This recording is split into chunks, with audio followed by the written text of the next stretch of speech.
6 em cada 10 mulheres brasileiras estão insatisfeitas com o envelhecimento do rosto.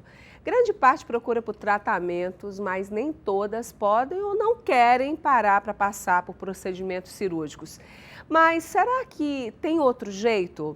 O Band Mulher está só começando, é um dos assuntos que nós vamos falar hoje aqui, fios de sustentação. Você conhece? No estúdio aqui comigo, o Dr.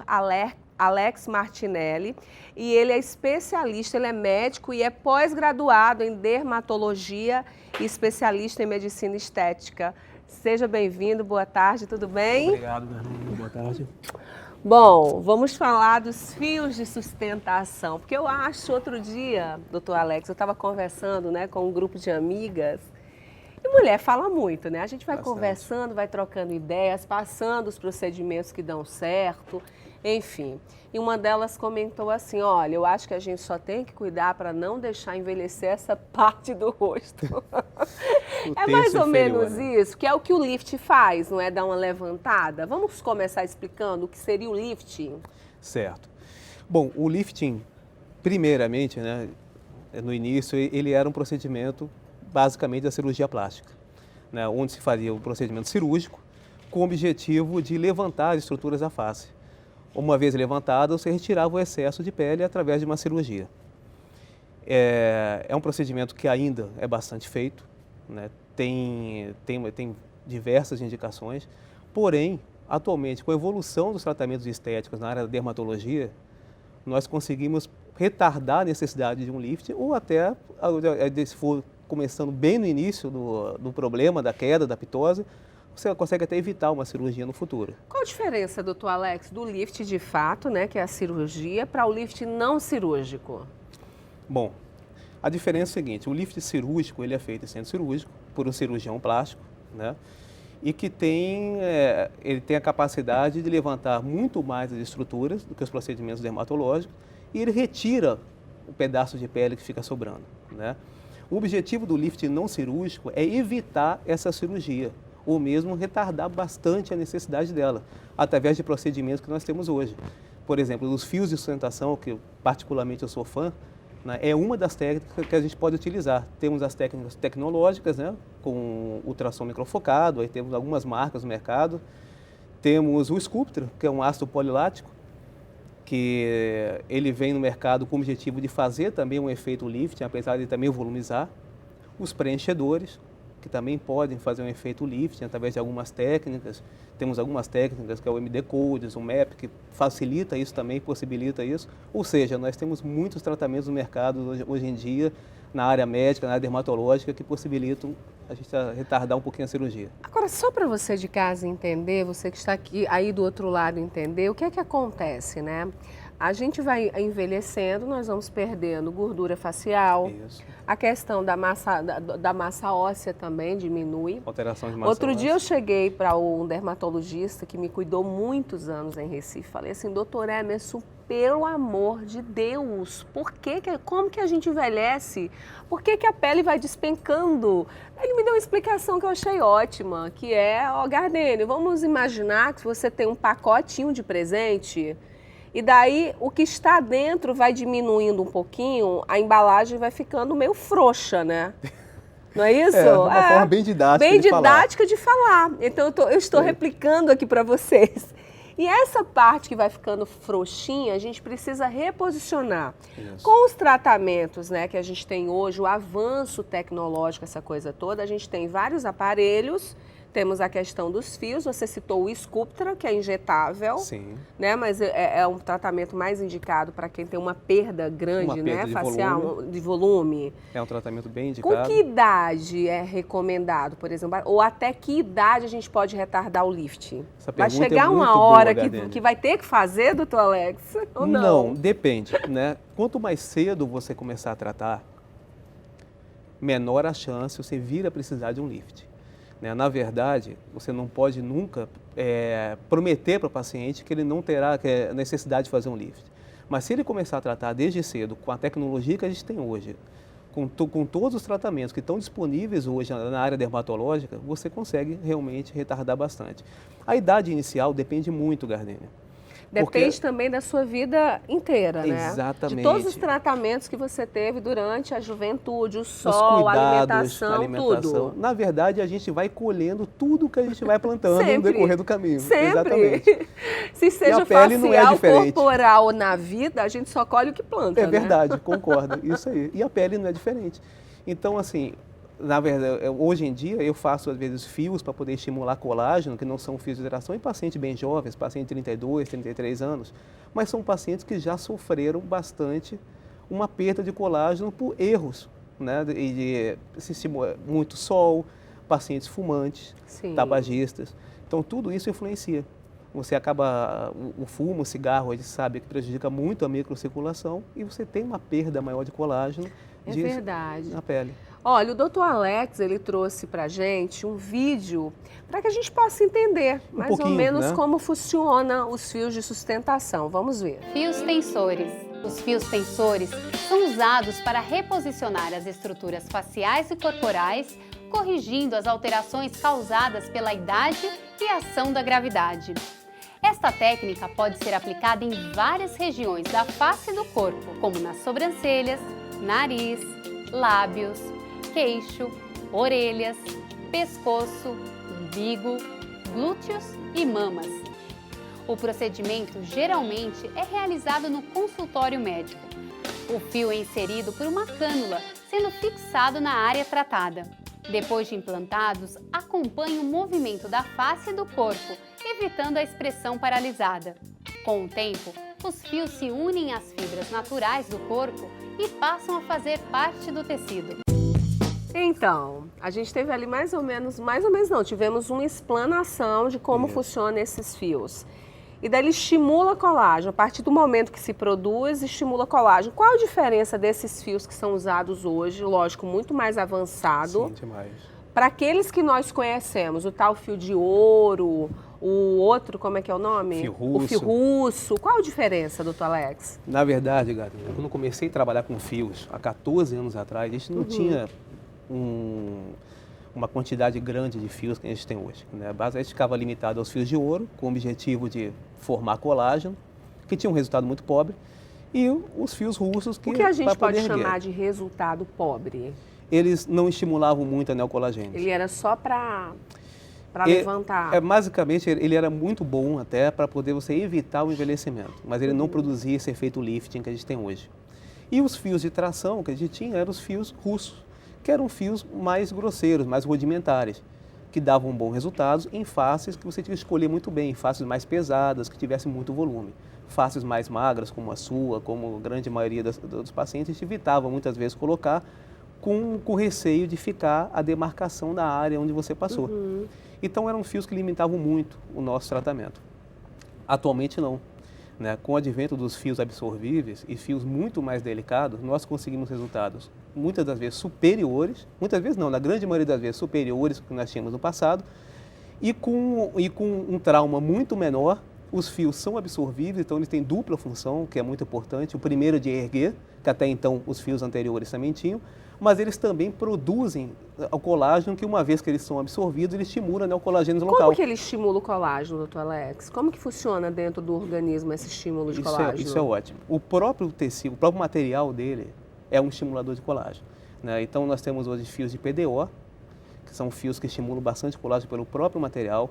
O fio de polilático, que não sei se pode falar com silhuete, também é um fio que também estimula bastante o colágeno, porque o próprio material dele, ao ser degradado, ele estimula a neocolagênese. Fora isso, as espículas que ele tem, ou seja, o formato do fio, por si só, também já estimulam. Então você tem dupla ação de neocolagênese local. Mas eles vão soltando colágeno ou o fato de estarem presentes ali dentro da sua pele já causa um estímulo espontâneo? O fato só de estar presente já causaria um estímulo, né? Porque toda vez que você traumatiza uma região, ou pelo bem ou pelo mal, você vai ter um processo ali de cicatrização. A pele vai tentando cicatrizar e regenerar, e lógico que ela vai produzir. produzir. A neocolagênese. E ele, por si só, ao ser degradado, ele também estimula, o material estimula a neocolagênese local. Olha, a gente vai para um intervalo rápido, daqui a pouco a gente continua conversando, entendendo mais, né, sobre fios de sustentação e como a gente pode retardar a cirurgia, o lift, né? Que é Isso o aí. que a gente está buscando aqui, retardar ao máximo. Bom, no próximo bloco, a gente continua falando sobre esse assunto e ainda hoje nós vamos falar sobre guarda compartilhada. Na hora do café, uma conversa com o cantor Léo Russo. Não sai daí, o Band Mulher está só começando. Até já.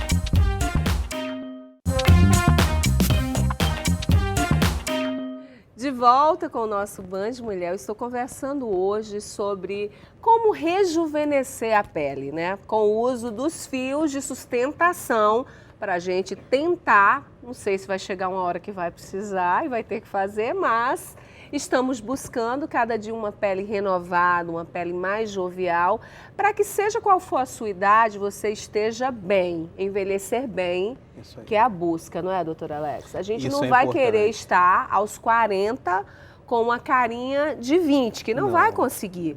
Mas uma mulher de 40, bem cuidada, com a pele com colágeno estimulado, Isso é o isso mais que a gente importante, busca. Aline. É a pessoa se sentir bem consigo mesmo. Não é aparentar ter 20, 30 anos mais jovem. Não é isso que a gente busca, né? Então, nós como os médicos, quando na área dermatológica ou cirurgião plástico, o que a gente busca é trazer esse benefício para o paciente ou para o paciente, né? Muitos homens se tratam hoje. Eu tenho hoje em dia, eu posso ser 40% do meu público é masculino. E é buscar a pessoa se sentir bem, né? Independente da idade que for. Ela se sentir bem, se olhar no espelho e estar bem. Olha, a gente tem perguntas, né? A nossa equipe esteve nas ruas e a Opa. gente vai saber o que as pessoas acham, quais são as dúvidas com relação ao nosso assunto de hoje. Vamos ver. Vamos lá. Eu gostaria de saber como funciona o lift sem agulha, que eu tenho muito medo de fazer e deformar meu rosto, ficar pior do que já está. Prefiro que fique melhor. Olha, esse é um medo, Uma querida, hein? né? Uma querida, minha avó fala do mesmo jeito, É eu tenho amigas verdade. que falam do mesmo jeito. Eu tenho medo de mudar, porque também tem que ter cuidado com o cirurgião que vai fazer, porque realmente algumas cirurgias são mal sucedidas, né? É como tudo, né? Eu costumo Aham. falar, né? Então, assim, existem as complicações inerentes a qualquer procedimento, né? Mas existe também tem que buscar quem você vai procurar para poder fazer o seu procedimento, pesquisar, né? Como funciona? Ela fez a pergunta do lift sem agulha. É o É. que a gente já explicou tudo, né? Exatamente, são Que é os os fios de fios. sustentação, né? Que na verdade até utilizam algumas agulhas, são muito fininhas, né? Basicamente Dói? traumática. Não dói. Não Isso que é dói? a grande vantagem. Eu costumo falar, as pacientes quando você faz um procedimento como esse dos fios, e que às vezes ela sai com um curativozinho, ou então que a amiga nota realmente o resultado, porque é bem visível o resultado, né? É bem notável. De imediato, doutora Alex, o resultado? De imediato, né? O resultado aparece na hora. Então, é muito comum ela receber 3 perguntas, né? Primeiro, o que foi feito? Porque todos estranham, né? Como é que pode um efeito lift tão rápido, sem corte, feito por um furinho de agulha, né? E aí ela vai explicar o que foi feito. Segundo,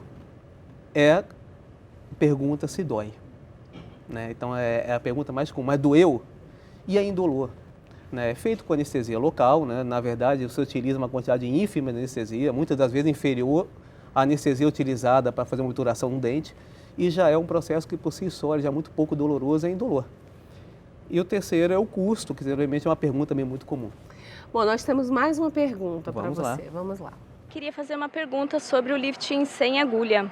Na verdade, eu quero saber se ele é permanente e se depois que fizer, quanto tempo depois, se é necessário fazer, ou tipo assim, fazer uma retocagem no procedimento. É outra pergunta também. Muito comum. boa, né? Muito boa.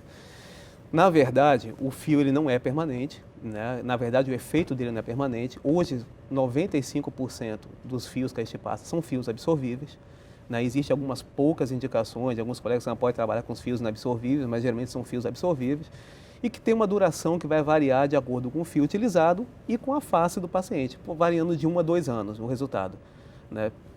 Existe pacientes que pode vir a durar um pouco mais, mas não é a regra. Né? Normalmente a gente promete de 1 a 2 anos. Agora, doutor Alex, quais são os cuidados com relação ao pós-tratamento? Bom, os cuidados são muito simples, mas apesar de ser simples, eles devem ser obedecidos, né? Então, o paciente, muitas das vezes, por ele não sentir dor, ele pode vir a negligenciar alguns cuidados. Normalmente é um curativozinho que permanece por um período de 3 a cada 4, 5 dias. Não é um curativo grande, não é nada que chame muita atenção, mas é um curativozinho que tem que permanecer no local. Evitar alguns movimentos na área, né? Então, hoje em dia, as pacientes fazem muito esporte. Então, geralmente eu peço que fique um período de uns 7 dias sem praticar esporte, sem se expor ao sol. E basicamente é isso, evitar dormir no lado que foi feito também, né? Então, eu costumo pedir para usar ou aquele travesseirinho de pescoço que você usa no avião, ou então botar um travesseiro de cada lado. E os cuidados são muito simples e não mexer, manter aquela paradinha até o retorno do consultório. Agora a gente está falando, né, em melhorar o aspecto do rosto. Daí a gente sabe que de vez em quando, ou quase sempre, né, porque eu falo pra caramba, tá, doutor Alex? Eu tenho uma dica aqui no programa para passar, né, para as meninas que nos acompanham todos os dias. E daí a gente está falando de procedimentos. Eu fiz um que foi um pouquinho dolorido, mas valeu a pena, adorei, que foi o Ultraformer. Ultrassom microfocado. Exatamente, que promete, né, fazer essa revolução, dar uma esticadinha no tem um efeito rosto. lifting. A gente vai dar uma olhadinha como funciona e depois a gente volta aqui para o doutor Alex comentar. A doutora Emily está aqui comigo. Tudo bom, gente? Boa noite. E a gente vai fazer uma vez por ano, tá? O protocolo é anual. E o que é que ele faz? Eu vou tentar falar e você me corrige, tá, doutora? É o seguinte, ele promete e faz, porque eu já fiz o ano passado, é como se fosse um grampeamento na musculatura facial, para você retardar a necessidade de um lift futuro, não é isso? Isso, aprendeu direitinho. Gente, então, o ultrassom microfocado que a gente vai fazer na Gardenia, a gente já fez, tá? O segundo protocolo dela.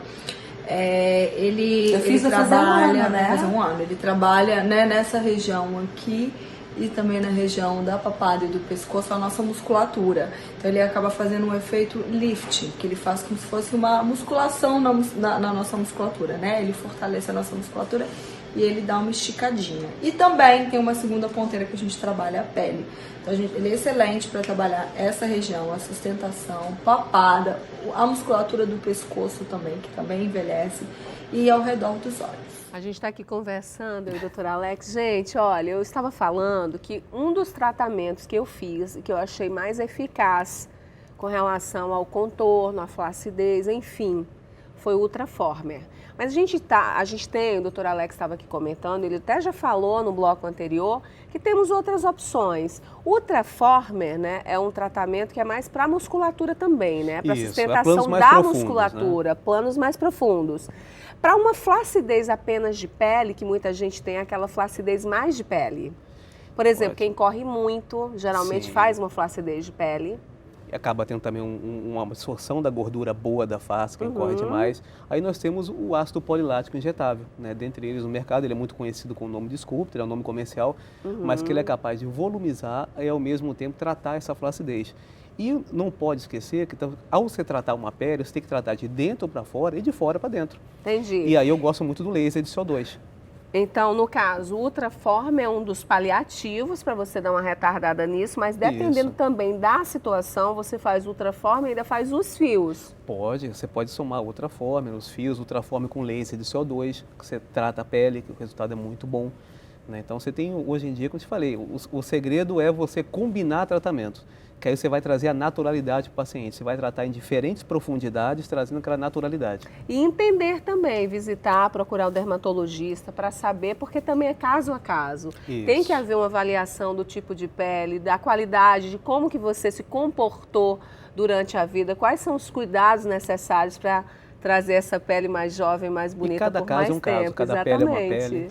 Olha, eu quero te agradecer a participação aqui no nosso programa, dizer que estamos de portas abertas. Traga sempre novidades que nós gostamos de saber, tá bom? Tá ótimo, muito obrigado. Muito obrigada, doutor Alex. Bom, no próximo bloco nós vamos falar sobre guarda compartilhada e ainda hoje no nosso Band Mulher nós temos o nosso hashtag Divando e o nosso quadro A Hora do Café. Não sai daí, eu volto já.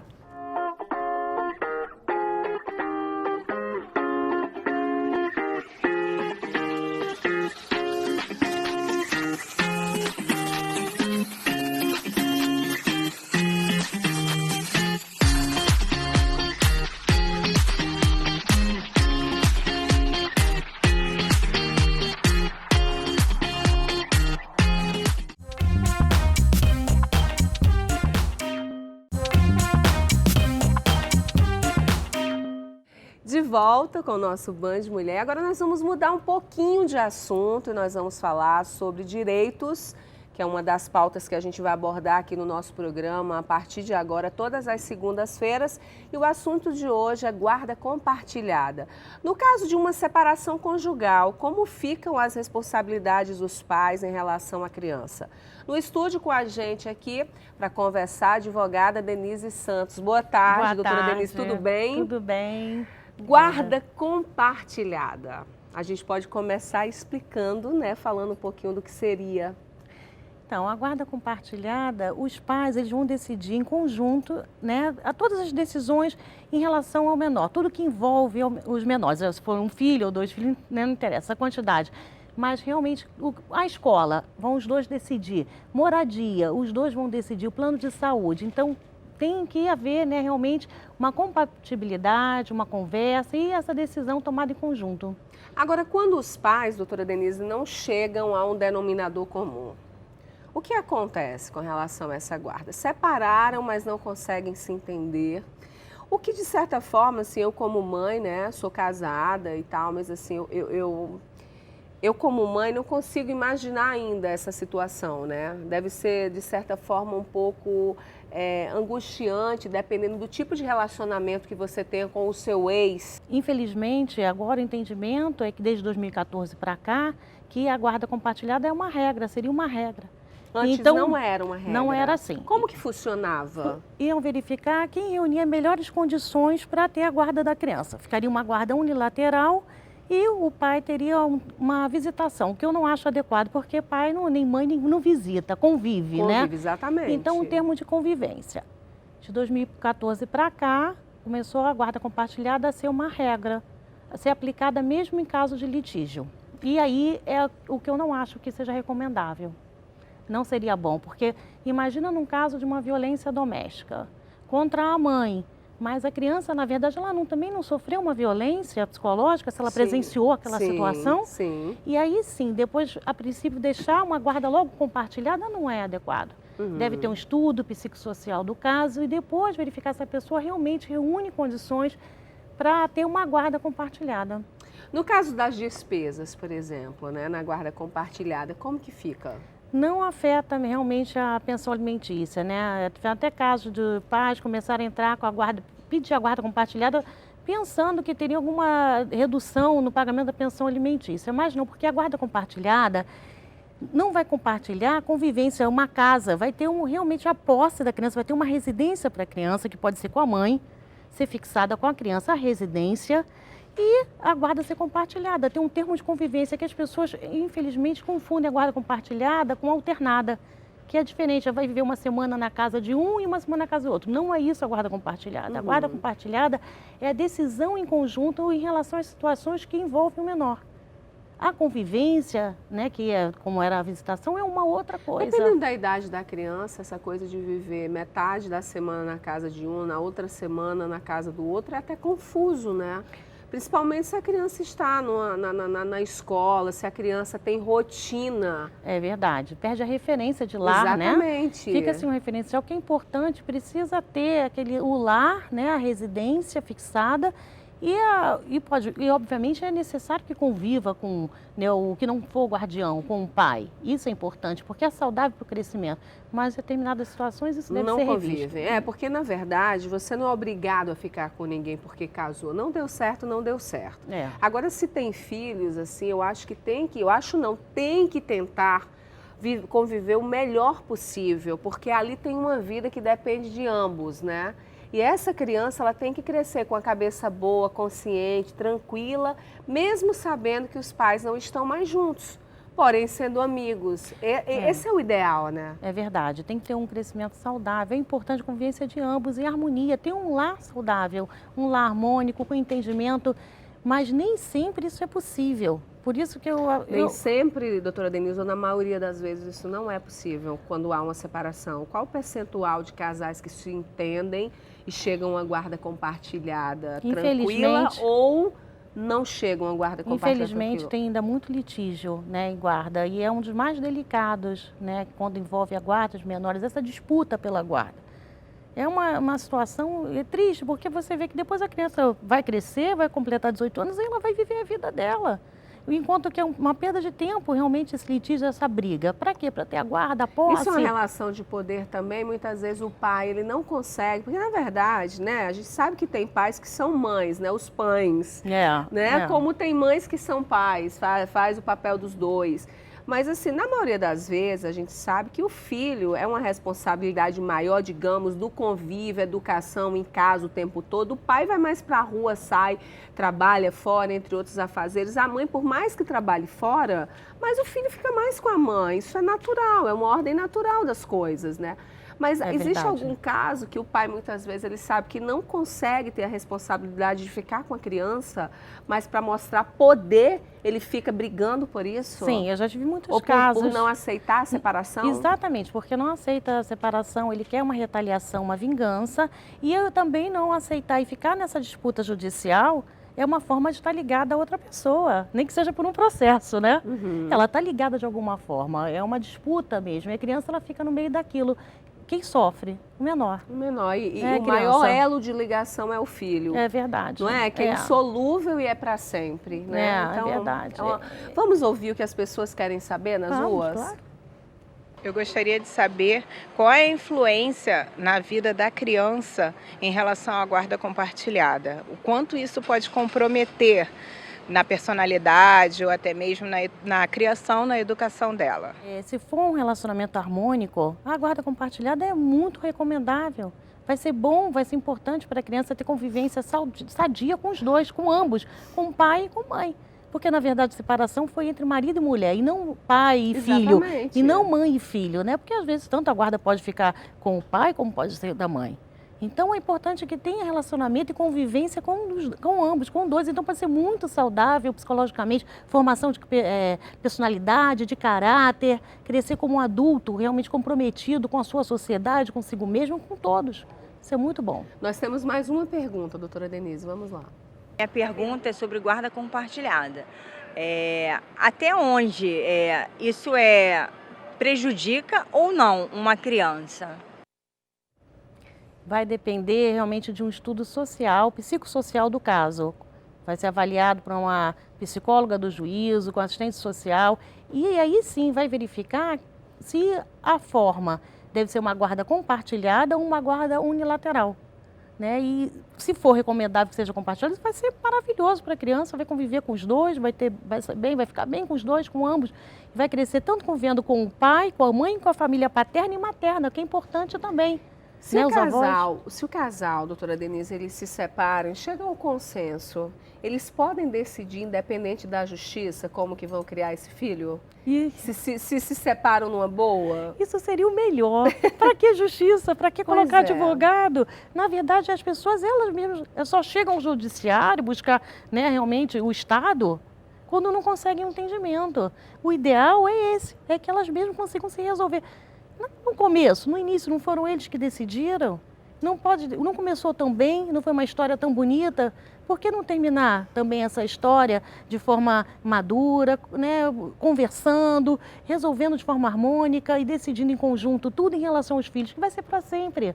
E pode ser uma família unida, amiga, isso que é mais importante, um poder encontrar com o outro. Podem construir cada um outra família e daí fazer um familhão. Isso é melhor, o ideal é esse. Seria ideal, gente. É o ideal. Não é verdade? Eu tenho casos assim, eu hein? também conheço acontece, vários amigos que são assim, são amigos das ex-esposas, amigos dos maridos das ex-esposas. Qual o problema? É possível. Se tem filhos e se o maior bem, que é o seu filho, né, tem que estar feliz, com a cabecinha boa, crescer, né, e conviver com pai e mãe que convivam em harmonia. Né? Isso mesmo, é Tudo possível. bem que muitas vezes é dolorido, né? Às vezes a mulher não quer separar, o homem não quer separar, às vezes há uma traição, É verdade, que é dolorido, isso entra mas quando eu entra- acho que tudo isso, até em caso de traição mesmo, eu acho que tem que deixar um pouquinho de lado e compreender que o filho é um fato isolado, esse filho não tem a ver com a relação, o tipo de relação que vocês dois têm. Exatamente, é o superior interesse do menor, é o sim, né? Superior interesse menor. Numa relação, vamos olhar para quem? Para as crianças, vamos olhar para os menores. O que é melhor? Para ele é pai e mãe convivendo bem. Isso que é importante. Nós temos mais uma pergunta. Eu queria saber se a guarda compartilhada existe uma determinação pela criança de tempo, quanto tempo que ela vai ficar com o pai, quanto tempo que ela vai ficar com a mãe, se ela escolhe isso ou se é a justiça que determina. Não é a criança que escolhe isso, né? Isso é determinado mesmo pelo judiciário, né? O juiz ele vai fixar esse termo de convivência. O ideal seria isso que nós conversamos, seja extrajudicial, que os pais cheguem a esse entendimento. E pode ser flexibilizar, olha, esse dia eu não posso, você pode ficar, é o melhor. É o ideal para a criança, que tenha esse entendimento para ajustar essa convivência. Né? E aí não tem aquela questão, repudiado pelo judiciário, a alternada, que seja uma semana com um e uma semana com outro. A guarda na forma alternada, essa é repudiada, eu também não acho que seja uma boa ideia, né? Porque ela perde essa referência de lá. Mas a compartilhada, pode colocar, normalmente coloca assim, pernoite durante a semana, seriam 2 pernoites durante a semana e finais de semana alternados, né? Mas há casos, por exemplo, Denise, em que a criança, né, não quer, não deseja ficar mais, por exemplo, com o pai ou com a mãe. A família acata isso, caso seja um desejo da criança? Ou daí vai para um estudo do caso para saber se já vai para alienação parental? É isso que eu ia falar. Nós vamos assunto, entrar né? numa situação de alienação parental. A criança não querer isso aí não pode ser obedecido, né? O guardião ele tem como influenciar positivamente e negativamente. Então, né, realmente deve ser verificado. Não falo só no guardião, que seria injusto falar que o guardião que influenciou a criança para uma alienação parental, não. Porque às vezes o pai, que é o visitante, que é aquele que também pode causar uma alienação parental, desqualificar, né, a mãe, a guardiã, quando está com a criança, isso pode acontecer. Né? Mas muitos casos de alienação parental, infelizmente, têm sido com o guardião. Então deve ser verificado por que a criança não quer ir. Eu acho que é importante aí sim ter o estudo, né, psicossocial do caso e descartar que não seja algo a mais, né? E somente se trata só de uma alienação parental que pode ser tratada, resolvida a tempo ou pode causar danos maiores. Nós temos mais uma pergunta aqui pra gente. Na guarda compartilhada, eu sendo avô, só posso participar também da educação das crianças. Se eles podem ficar na minha casa ou coisas assim. Então, não, independente da guarda, os avós, da modalidade que vai ser exercida a guarda, unilateral, compartilhada, alternada, né? A guarda, os avós, né, maternos ou paternos, têm direito ao convívio, têm direito até a pedir judicialmente a visitação. Mas é sempre a casa do pai ou da mãe. Os avós não estão nisso, né? A visita, tudo bem, o convívio, óbvio. Mas a questão de moradia mesmo é com pai ou com mãe. Sim, a visitação eles podem requerer que esteja dentro do mês, um dia ou um final de semana para estar com os avós, né? Agora, se eles quiserem a guarda do menor, vamos entrar no outro assunto, os avós pedirem uma guarda, né? E por quê? Porque o pai não tem capacidade, não tem condições de exercer essa guarda, ou a mãe não tem condições, os avós vão ter que ser chamados, ou um outro parente próximo para o exercício da guarda. se for o caso, né? Bom, a gente está finalizando. Alguma observação, Denise, doutora Denise, para deixar para as pessoas que estão nos assistindo agora sobre o assunto? Sim, é que haja muita conversa, muita reflexão, buscar um profissional, um psicólogo também, para orientar essa família que está precisando. Nós trabalhamos com pessoas despedaçadas. Então, no caso de um divórcio, uma separação, estão em sofrimento. E não adianta ter uma sentença boa e ter um acordo bom e as pessoas continuarem despedaçadas. Eu recomendo, né, que as pessoas procurem uma ajuda profissional, um psicólogo, uma orientação técnica para ajudar a reconstruir a si mesmo e melhorar como pessoa, né? Aí deixa esse sentimento. Eu sei exatamente. Que é difícil, né, Trabalhar doutora, isso é importante. Lida com isso diariamente, tantos casos, infelizmente, como você mesma citou, que a maioria são mal sucedidos, né? Não são relacionamentos que acabam bem, mas que tudo é tão rápido e a gente precisa ter discernimento, calma, observar e entender que se nós construímos uma família, mesmo o ideal, acho que ninguém casa para separar. É verdade. Mas se não deu certo e você tem filhos, vocês têm que olhar para o alvo maior, que é o filho, e o que é bom para esse filho. E daí então tomar as diretrizes para não prejudicar, né? É verdade, é sim, não importante tem culpa. isso. É mesmo, é verdade. Bom, a gente vai para um rápido intervalo. No próximo bloco nós vamos ter a nossa Hora do Café com o cantor Léo Russo. E ainda hoje tem a nossa diva aqui do dia. Não sai daí, eu volto já. Quando a gente fala sobre guarda compartilhada, é muito importante a gente ter em mente que a criança que está envolvida nessa questão, elas têm que lidar com a separação dos pais, né? A criança, ela nunca vai imaginar que os pais vão se separar, né? Que ela não vai ter mais o pai e a mãe junto dela.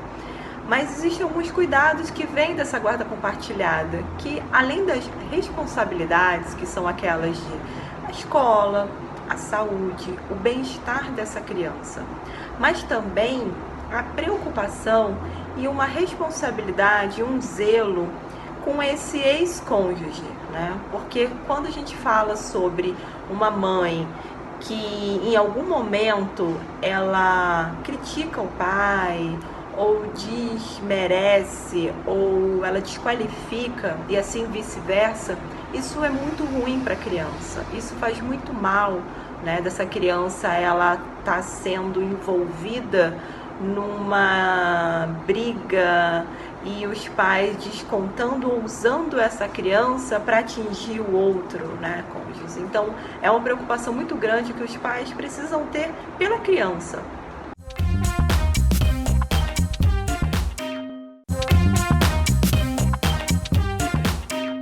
Estamos de volta, Leonardo Bernardes Russo, ou simplesmente Léo Russo. Ele é sambista, cantor e compositor brasileiro, reconhecido por grandes nomes do samba como Bete Carvalho e Zeca Pagodinho. E recentemente ele lançou um clipe com a participação de mais de 20 celebridades. Seja bem-vindo, Léo. Boa tarde, Obrigado, tudo bem? Gardênia. Tomar um cafezinho boa com a tarde, gente? Claro, boa tarde a todos que estão assistindo. Vamos beber um cafezinho e falar de samba, né? Eu já vim de preto e branco para combinar com você. É verdade, eu ainda mandei. Olha, dá uma olhada lá com que roupa o cantor está, mas aí você estava de rosa. Eu estava de rosa e estava combinando com o cenário, mas já que o cenário é muito calado, o bate-papo é com você. Combina com cenário não, Léo, você está dando confusão essa história desse cenário rosinha, toda hora rosinha, não está dando certo. Mas de preto e branco está tudo certo. Preto e branco a gente combinou hoje, está dando certo.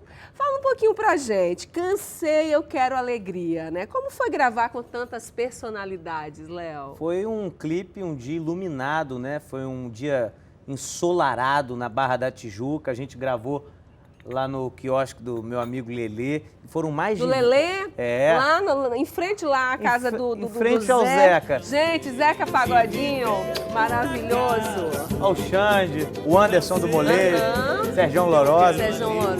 Então foi um dia assim espetacular, a gente gravou. É uma música de minha autoria que diz que a pessoa cansou de um amor pacato, ou seja, de uma outra situação. Eu também fiz uma brincadeira na época do lançamento desse clipe. Eu falei, galera, manda um vídeo no Instagram, naqueles stories, de 15 segundos dizendo que vocês cansaram, né? Então o pessoal mandava, eu cansei da minha vizinha, eu cansei de tanta violência, eu cansei do atacante do meu time. eu quero alegria, o final do vídeo tinha que falar isso. Então eu recebi mais de 150 vídeos da galera dizendo do que cansou, e fui compartilhando tudo. E tá aí, cansei, eu quero alegria, que no fundo todos nós queremos mesmo é alegria. É o que a gente busca, né? É alegria, Exatamente. coisa boa. Fala um pouquinho da sua carreira, Léo, pra gente. Um pouquinho da minha carreira. Com quantos anos você começou? Você encontrou a música te encontrou. Como é que foi essa paixão pelo samba? Eu vou tentar resumir tudo, que eu também gosto de me comunicar, eu falo. Então, quando criança, eu tinha vários CDs de samba em casa. Zeca Pagodinho foi o meu primeiro disco que eu ganhei. Eu também ouvia muito o pagode dos anos 90, né? Que estava a explosão do pagode. Anos 90, Raça Negra. Eu ouvia muito Exalta Samba. Molejo. Molejão, meu amigo Anderson, Andrezinho, a turma toda. Então, e também paralelo a isso, eu fui começando a pesquisar, queria conhecer a carreira de Monarco, as músicas de João Nogueira. Eu fui muito curioso. Por que o samba? Porque é o ritmo que faz bem aos meus ouvidos e ao meu coração. E eu já compus valsa, eu gosto de música boa, eu gosto de música boa. E o samba, ele tem uma melodia, ele tem um punhado de compositores incríveis, né? Cartola, João Nogueira, Roberto Ribeiro, grande cantor, Nelson Cavaquinho. Então, me apaixonei pelo samba, né? E eu fui pesquisando, minha mãe me deu um cavaquinho, ela viu que eu gostava. Isso com quantos anos, Léo? A pesquisa foi desde quando eu ganhei o meu primeiro disco, eu já ficava lendo os encartes. Mas o cavaquinho eu ganhei com 11 anos de idade. Eu era muito danado, muito agitado, então minha mãe me... muito danado. A cara de danado Eu agora sou mais calminho, Aí minha mãe me deu um cavaquinho e eu passei a querer aprender todas as músicas no cavaquinho. Foi a época que eu me acalmei, assim, comecei a compor, a escrever uns negocinhos já desde essa época da pré-adolescência. Aí fui crescendo, aí fui nas rodas de samba. Eu também estudei com o filho do Zeca Pagodinho, o Luizinho. Então, desde novo eu fui para Xerém, vi aquilo tudo de perto, Trio Calafrio, Arlindo Cruz. Gente, quando for ter de novo a gravação lá que o Zeca faz em Xerém, como que é o nome? É o Quintal do Pagodinho. Me chama, Léo. Com certeza. Quero ir no quintal. Ô, Zeca, eu quero ir no Quintal do Pagodinho lá em Xerém. Então, eu fui nisso, compondo, cantando. Em 2011, eu fui um dos vencedores do concurso de Novos Talentos. Não, você concorreu também ao Prêmio da Música Brasileira, concorrendo com grandes cantores, inclusive com Roberto Carlos. Que história é essa? Isso é recente. Isso foi ano passado, eu perdi pro rei Roberto Carlos. Me fala dessa sensação de concorrer com Roberto Carlos. Eu fiz um disco voltado para samba canção em 2017, um disco chamado Canto do Léo. E esse disco eu fui indicado na categoria Melhor Cantor. Canção popular. Então eu disputei ali, mas o Roberto Carlos ganhou. Mas o rei é o rei. Perder do rei é ganhar, né? Gente, já é assim uma honra, imagina. Uma honra enorme, imagina. Você concorrer com o Roberto Carlos é uma honra, né? É uma honra. E eu ainda muito mais, bom. eu, como você falou, minha carreira foi tudo passo por passo, degrau por degrau. Há anos eu estava dando canja em tudo quanto é roda de samba, eu ia e cantava 1, 2, 3 músicas. Aí quando eu vi, eu já estava no palco da Portela cantando com meu amigo e mestre Monarco, me chamando para cantar. E até que em 2013 eu tive a honra de gravar o meu primeiro CD, que foi produzido pelo maestro Rio do Hora. Teve a participação da minha eterna madrinha do samba, nossa gloriosa Beth Carvalho. Participou do disco Diogo Nogueira, Dudu Nobre, a velha guarda Portela. Então, foi tudo passo a passo. Aí você estava falando do que eu competi com o Roberto Carlos aí ano passado, né?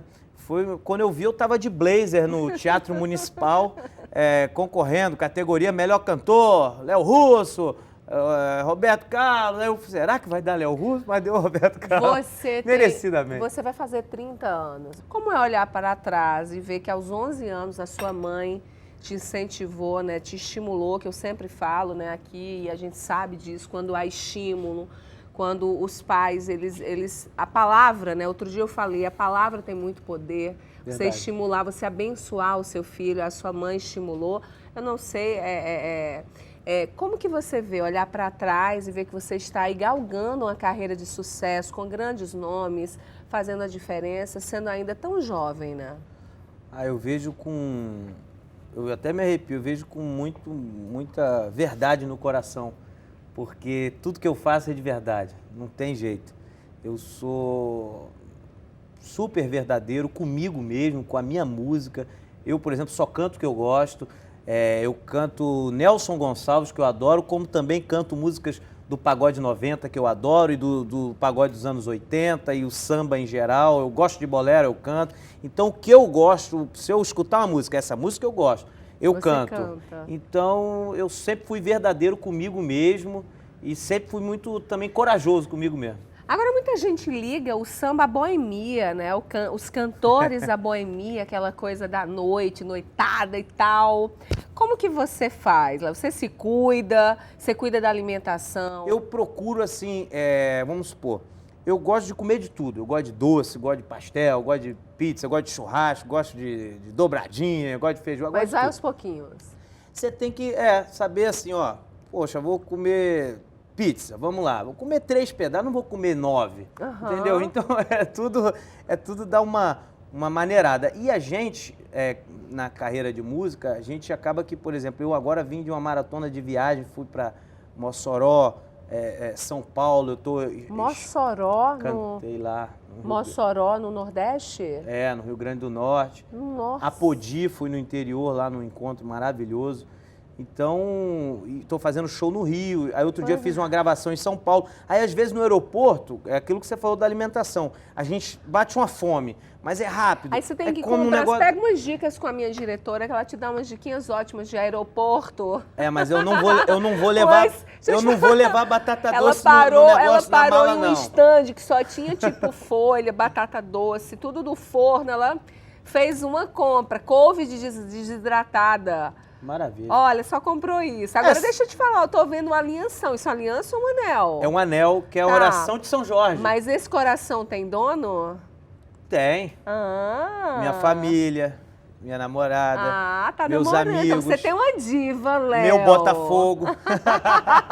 Então você tem uma diva, a namorada. É verdade. E aqui é a oração de São Jorge. Muita gente pensa que é aliança. Mas é lindo o seu anel, com a oração de São Jorge. Aqui, ó. Deixa eu ver, muito bonito, olha.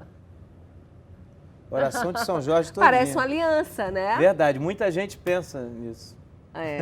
Como é que é o nome da namorada? Carla. Carla. A gente vai chamar agora a nossa diva de hoje aqui. Você tem a diva Carla com você.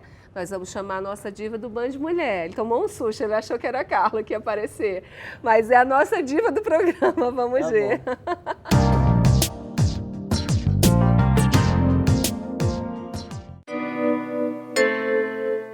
Acho que o inverno pede uma roupa mais elegante para trabalhar, né? Acho que por isso, aí a gente dá uma caprichada.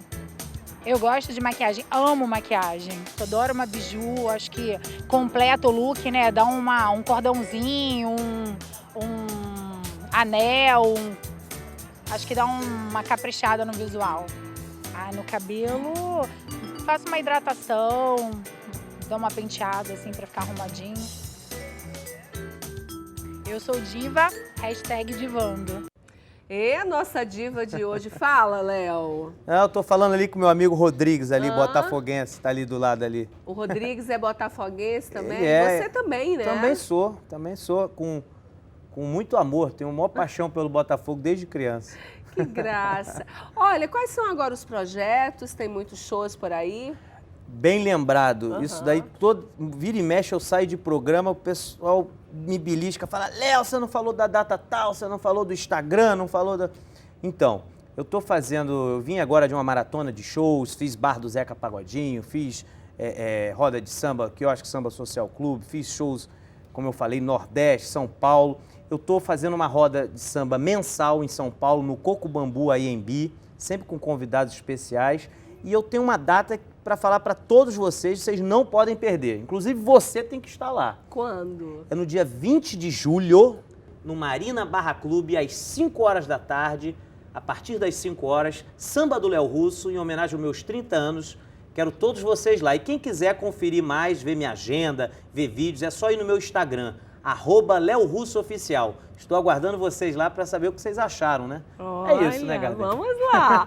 Bom, a gente está caminhando para o final do programa, né? Eu quero encerrar com você cantando pra gente, pode ser? Pode. Bom, ótimo. Então segura só um pouquinho para a gente falar que hoje a gente comentou, além, lógico, dos cuidados, a gente falou de fios de tratamento, sustentação, para que a gente possa ficar bonita sempre, em qualquer idade.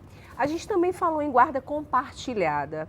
E eu queria dizer a você que, acima do discurso sobre as negociações a respeito do convívio dos filhos de pais separados, deve estar a preocupação da criação, da educação dos nossos filhos. O que eles mais precisam é de atenção, carinho e amor. Filhos não podem ser tratados e não devem ser tratados como propriedade. Filhos não são de um nem de outro, mas de ambos. Eles podem ter 2 lares, sim, e sentirão que os 2 são melhores que um, quando sentirem que são amados e respeitados e bem cuidados em qualquer lugar. Agora a gente vai de música, eu quero te deixar um beijo bem grande. O Band Mulher fica por aqui, mas amanhã a gente volta nesse mesmo horário, se Deus quiser. Beijo, vamos cantar? Agora. Tchau. Cansei desse amor pacato, cansei da sua companhia, cansei de viver por acaso, cansei, eu quero alegria, por isso eu vou partir pra outra vida, amor, pra fazer o que eu sempre quis.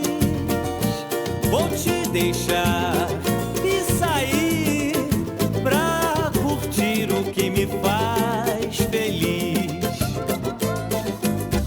Na minha vida de solteiro, cansei desse amor pacato, cansei da sua companhia, cansei de viver por acaso, cansei, eu quero alegria, por isso eu vou partir pra outra vida, amor, pra fazer o que eu sempre quis. Vou te deixar